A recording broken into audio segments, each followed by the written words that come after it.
Assalamualaikum warahmatullahi wabarakatuh. Salam sejahtera bagi kita semua. Salam, Om Swastiastu, Namo Buddhaya, salam kebajikan.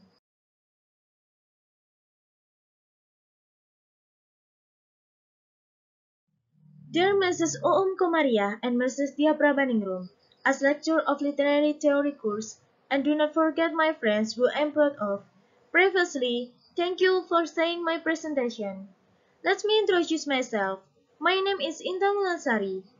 My number is 21014200062. I'm from Class 1 PBSI, Indonesian Language and Literature Education Study Program, Indonesian Language and Literature Department, Language and Arts Faculty, Semarang State University. This presentation is entitled Short Story Analyze Daun-Daun Waru di Samirono by N. Hadini using a mimetic approach by Abrams. Okay, what do we want to discuss? We will boom first what is meant by the mimetic approach according to Abrams, and then regarding the short story Daun-Daun Waru di Samirono by N. Hadini, and the last analysis of the short story Daun-Daun Waru di Samirono by N. Hadini using the mimetic approach by Abrams.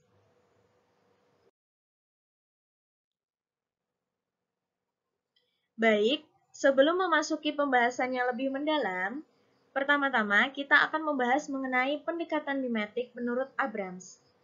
Saya rasa teman-teman sudah tidak asing dengan pendekatan mimetik ini ya.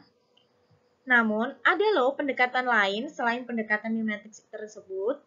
Ada beberapa pendekatan yang digunakan dalam menganalisis sebuah karya sastra. Berdasarkan pendapat Abrams dalam TU tahun 1988, halaman 50, bahwa di bidang sastra dan pendekatan terhadap karya sastra sepanjang zaman, Abrams memperlihatkan bahwa kekacauan dan keragaman teori tersebut lebih mudah dipahami dan diteliti jika berpangkal pada situasi karya sastra secara menyeluruh atau the total situation of a work of art. Pendekatan kritis utama terhadap karya sastra menurut Abrams sendiri ada 4, yakni ada pendekatan mimetik. Pendekatan ini menitik beratkan pada kenyataan yang ada atau alam semesta. Selanjutnya ada pendekatan ekspresif. Pendekatan ini menitik beratkan pada penulis atau pengarang dari karya sastra tersebut. Dan selanjutnya ada pendekatan objektif. Pendekatan ini menitik beratkan pada karya sastra itu sendiri. Dan yang terakhir adalah pendekatan pragmatik. Pendekatan ini menitik beratkan pada pembaca atau penikmat dari karya sastra tersebut. Menurut Abrams, dalam Siswanto tahun 2008, halaman 188, pendekatan mimetik adalah pendekatan kajian sastra yang menitik beratkan kajiannya terhadap hubungan karya sastra dengan kenyataan di luar karya sastra. Pendekatan ini memandang karya sastra sebagai imitasi dari realitas yang ada.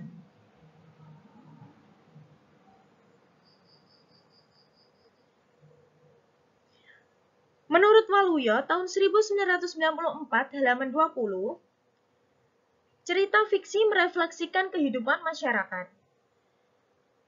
Seringkali dinyatakan bahwa karya sastra merupakan dokumen sosial. Cerita fiksi adalah karya sastra yang bersifat mimetik atau meniru kenyataan hidup masyarakat. Pendekatan mimetik memandang karya sastra sebagai tiruan atau pembayangan dunia kehidupan nyata sebagaimana dikemukakan pertama kali oleh filsuf Plato dan Aristoteles. Plato berpendapat bahwa seni hanyalah tiruan alam yang nilainya jauh di bawah realitas sosial dan ide. Sedangkan Aristoteles menyatakan bahwa tiruan itu justru membedakannya dari segala sesuatu yang nyata dan umum, karena seni merupakan aktivitas manusia. Dapat saya simpulkan bahwa pendekatan mimetik ini bidang kajiannya lebih mengarah pada kenyataan kehidupan masyarakat atau alam semesta.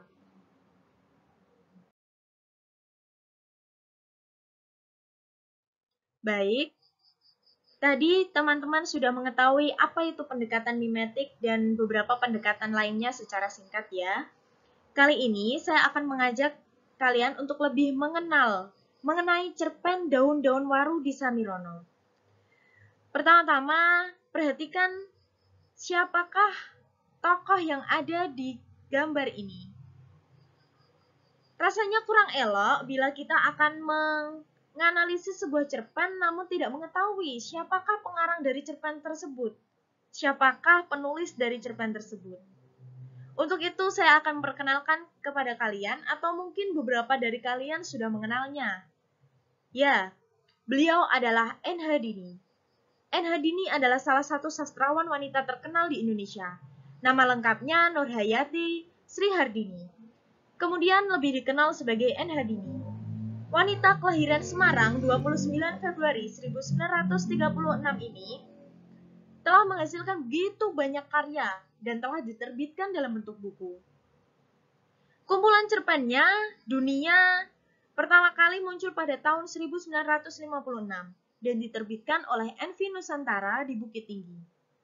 Di antara karya-karya awal N. Hardini yang cukup dikenal luas, ada novel yang berjudul Pada Sebuah Kapal, Namaku Hiroko, Keberangkatan, Sebuah Lorong di Kotaku, La Barca, dan sebuah cerita kenangan berjudul Sekayu. Tidak berbeda jauh dengan karya-karya N. Hardini lainnya, cerpen yang berjudul Daun-Daun Waru di Samirono merupakan salah satu karya yang beraliran realisme. Ya, benar. N. Hardini adalah salah satu sastrawan yang kental dengan aliran realismenya. Bahkan unsur realisme dalam cerpen ini terbilang sangat kental, lebih kental dari karya-karya N. Hardini yang lain mungkin. Cerpen ini menceritakan kegigihan dan keuletan wanita Jawa yang digambarkan sebagai tokoh Mbah Jum. Mbah Jum ini merupakan seorang wanita tua pencari daun waru. Meski usianya telah senja dan merasa hidupnya tidak lama lagi, Mbah Jum menjalani kesehariannya dengan teguh dan sabar.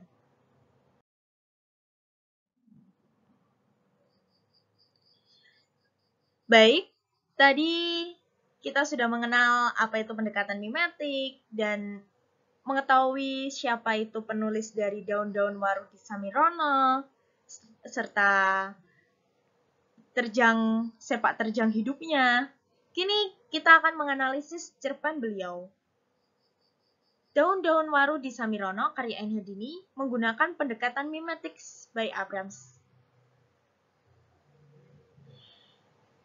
Analisis yang pertama, saya menemukan penggunaan bahasa dan istilah Jawa di cerpen N. Hardini satu ini. Dapat kita buktikan dari penggalan kutipan cerpen berikut. Tadi malam hujan yang mendadak menyiram bumi Mataram membuat orang-orang kaget namun berlega hati. Kemarau tiba-tiba terputus sejenak walaupun mungkin akan diteruskan selama 2 atau 3 bulan mendatang. Seingat Mbah Jum, para tetangganya sering menyebut September karena berarti sumber kaset. Perempuan tua itu hanya mengenal nama-nama bulan Jawa melalui hitungan cahaya malam di langit. Jumadil Akhir, Ruah. Dia baru menyadari bahwa poso atau puasa sudah tampak di ambang waktu. Dalam cerpen Daun-Daun Waru di Samirono, latar tempat yang digunakan adalah bumi Mataram. Sebagaimana yang kita ketahui, sebutan bumi Mataram adalah kerajaan Mataram yang berada di Pulau Jawa, tepatnya di Yogyakarta. Hal ini membuat kultural Jawa sangat kental digunakan, seperti penggunaan bahasa Jawa pada cerpen ini. Kurang lebih sama dengan yang digunakan masyarakat Jawa pada kehidupan sehari-hari. Ada sumber kasep, Jumadil Akhir, Ruah, Poso. Itu sudah sering kita dengar di kalangan masyarakat Jawa.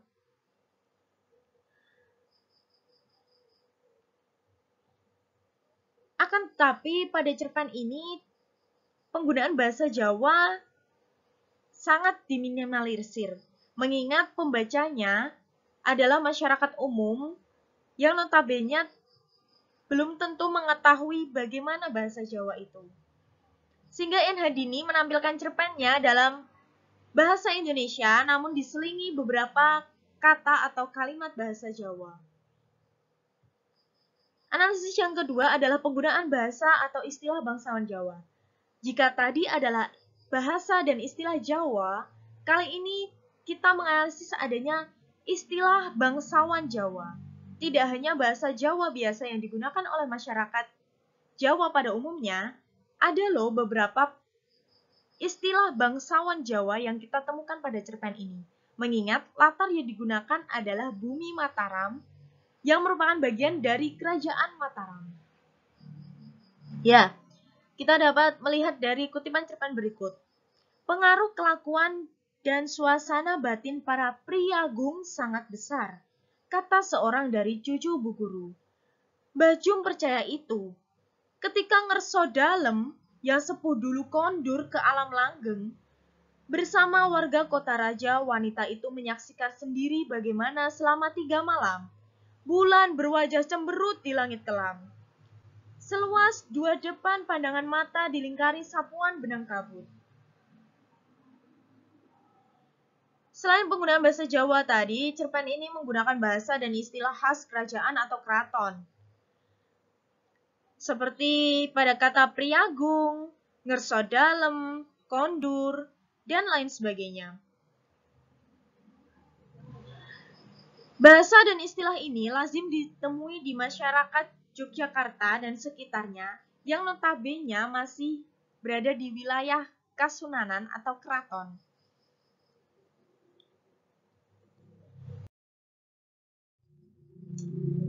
Analisis yang berikutnya ditemukan kondisi politik Mataram dan Surakarta.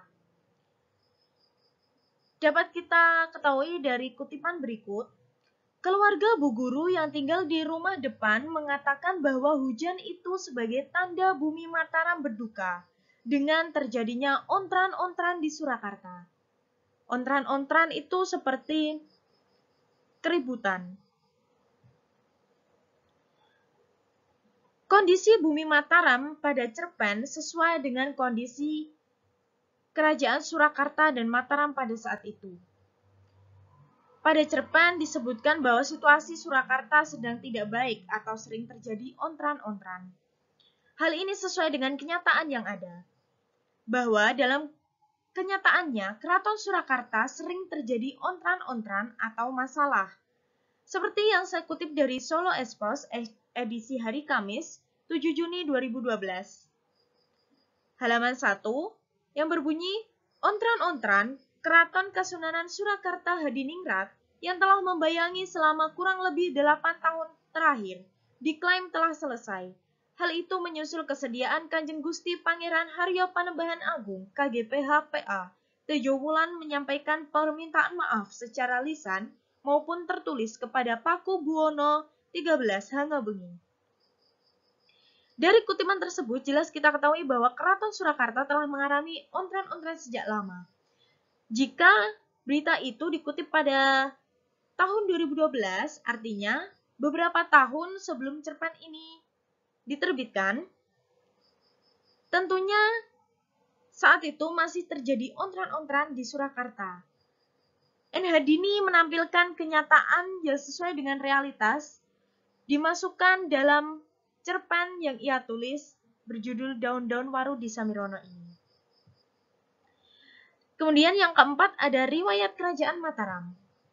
Jika tadi adalah kondisi dari Kerajaan Mataram dan Surakarta, kini kita akan mengetahui Kerajaan Mataram yang dulunya disebutkan bahwa Kerajaan Kartosuro dan Mataram terpisah menjadi 2 kerajaan. Terlihat pada kutipan cerpen berikut. Karena menurut dia, meskipun Kartosuro dan Mataram sudah terpisah menjadi 2 kerajaan, sesungguhnya masih terjalin kental. Hal ini sesuai dengan kenyataan yang ada. Menilik rekam jejak kedua kerajaan tersebut, Mataram dan Kartosuro awalnya adalah satu kerajaan. Sebelum adanya perjanjian Giyanti tahun 1755, Keraton Surakarta merupakan ibu kota kerajaan Mataram. Setelah perjanjian Giyanti atau palihan nagari Keraton Surakarta dibagi menjadi 2, yaitu Kesunanan Surakarta dan Kasultanan Yogyakarta. Dengan demikian, Keraton Surakarta menjadi ibu kota Kesunanan Surakarta, Berikutnya, Kasunanan Surakarta dibagi menjadi Kasunanan Surakarta dan Kadipaten Mangkunegaran.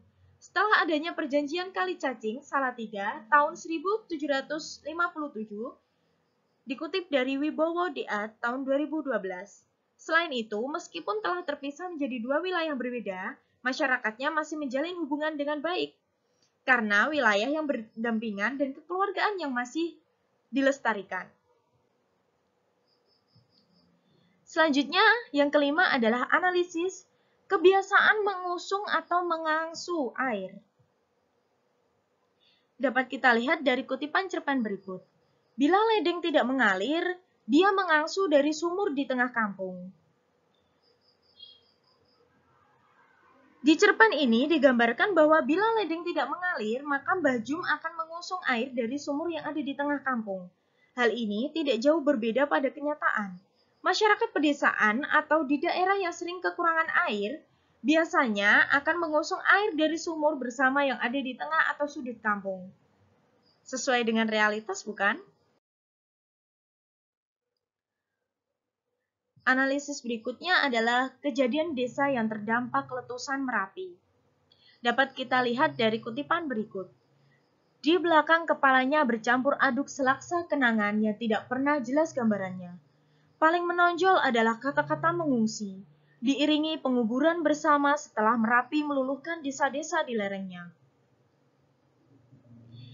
Dari kutipan cerpen tersebut, terlihat bahwa desa yang dulu dihuni oleh Mbah Jum terdampak letusan Merapi. Hal ini sesuai dengan yang terjadi di kenyataan. Walaupun tadi dalam cerpen tidak dijelaskan dengan detail kapan hal itu terjadi, namun letusan Gunung Merapi yang meluluhkan desa-desa di sekitar lerengnya benar-benar pernah terjadi. Mengingat tadi latar tempat yang digunakan adalah Mataram yang berada di Yogyakarta, dan Gunung Berapi berada di perbatasan Yogyakarta dengan Jawa Tengah. Dan tentunya meninggalkan luka yang mendalam bagi warganya. Analisis yang ketujuh adalah harga dan bungkus tempe gembus. Dapat kita lihat pada kutipan cerpen berikut. Pembuat tempe dan tahu berderet nyaris sepanjang kampung. Tetapi yang mengerjakan tempe gembus hanya satu. Sejak dia disebut Li sampai kini, Mbah Jum merupakan salah satu pemasok daun waru sebagai pembungkus tempe gembus spesial dari kampung tersebut. Daun pisang sudah lumrah digunakan, tetapi harganya lebih mahal karena tempe lebih bergengsi daripada ampas tahu, apalagi jika dikemas di dalam daun pisang. Untuk mengurangi pengeluaran, seorang pedagang membungkus limbah tersebut dengan daun waru. Dalam kutipan cerpen tersebut, tempe gembus dibungkus dengan daun waru untuk menghemat pengeluaran, sedangkan tempe dibungkus dengan daun pisang yang harganya lebih mahal. Pada kenyataannya, tempe gembus memang lebih murah dari tempe biasa, karena tempe gembus terbuat dari ampasnya. Akan tetapi, tidak semua pedagang membedakan bungkus yang digunakan untuk tempe biasa dan tempe gembus. Mungkin hanya di beberapa daerah saja penggunaan daun waru untuk membungkus tempe gembus tersebut. Atau mungkin juga pada zaman dahulu, pada waktu-waktu lampau. Analisis berikutnya adalah keramahan masyarakat Jawa. Dapat kita lihat dari kutipan cerpen berikut. Beberapa tukang becak yang mangkal di kelokan jalan bergantian mengucapkan kalimat-kalimat ramah.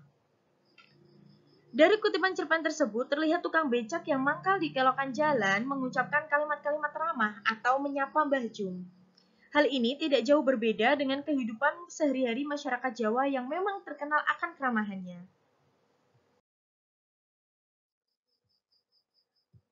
Analisis yang ke-9 adalah adanya penggunaan caping. Dapat kita lihat dari kutipan cerpen berikut. Hari ini tidak bawa capingnya, toh Mbah? Kuli bangunan bersuara lagi. Kali itu Mbah Jum menyahut. Sudah bolong-bolong, dan jepitan pinggirannya rusak lepas. Dari kutipan cerpen tersebut, digambarkan bahwa Mbah Jum sering mengenakan caping untuk menghalau panas saat dia sedang menjajakan daun waru atau sedang mencari daun waru. Pada kenyataannya, Caping memang sering dikenakan oleh masyarakat Jawa tempo dulu atau bahkan sampai sekarang untuk menghalau panas. Biasanya caping ini dikenakan oleh para petani dan juga pedagang yang berjalan kaki menjajakan dagangannya. Analisis yang terakhir adalah gambaran sifat perempuan Jawa. Dapat kita lihat dari kutipan yang cukup panjang.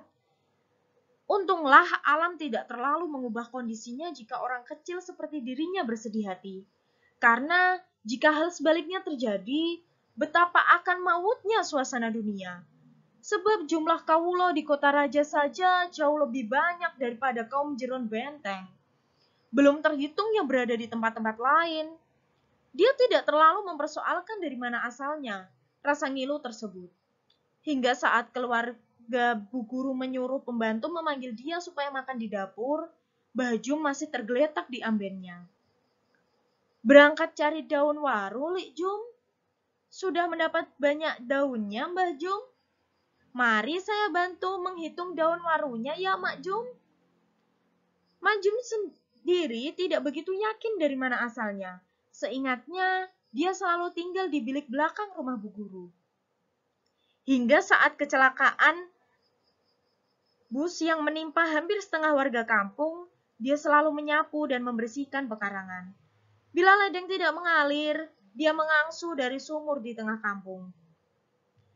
Dari kutipan cerpen tersebut menggambarkan realisme masyarakat Jawa yang syarat dengan kemiskinan, namun tidak suka mengeluh dan terus bekerja keras.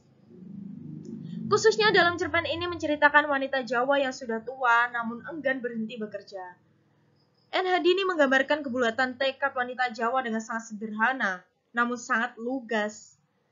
Penuh penekanan bahwa wanita Jawa adalah sosok yang tangguh dan tidak mudah menyerah. Mungkin ini sedikit kita ketahui relevansi antara kehidupan N. Hadini sendiri yang ingin dia tuangkan pada cerpennya dan dibumbui dengan sedikit imajinasi.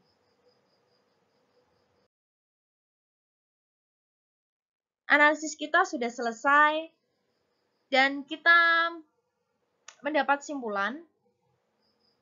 Setelah mengetahui tadi pendekatan mimetik, siapa N. Hadini, dan analisis, sekarang kita mendapat simpulan seperti karya N. Hadini lainnya. Cerpen Daun-Daun Waru di Sambirono merupakan cerpen yang kental dengan realisme. Bahkan, karya N. Hadini satu ini sangat mencerminkan kenyataan yang ada di tengah masyarakat Jawa.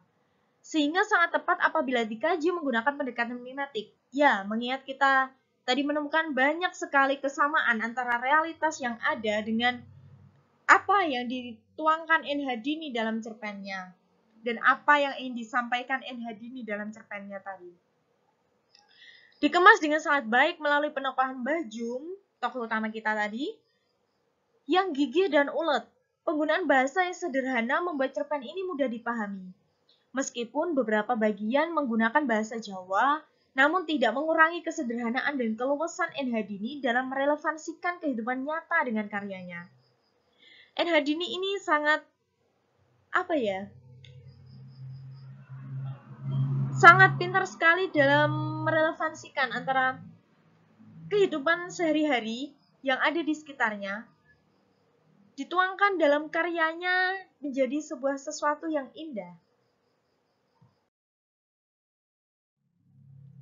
Baik, itu saja yang dapat saya sampaikan. Mohon maaf apabila ada kesalahan kata ataupun kesalahan dalam menganalisis, penulisan, dan lainnya. Saya mohon maaf.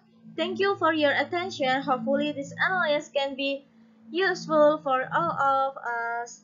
Wassalamualaikum warahmatullahi wabarakatuh.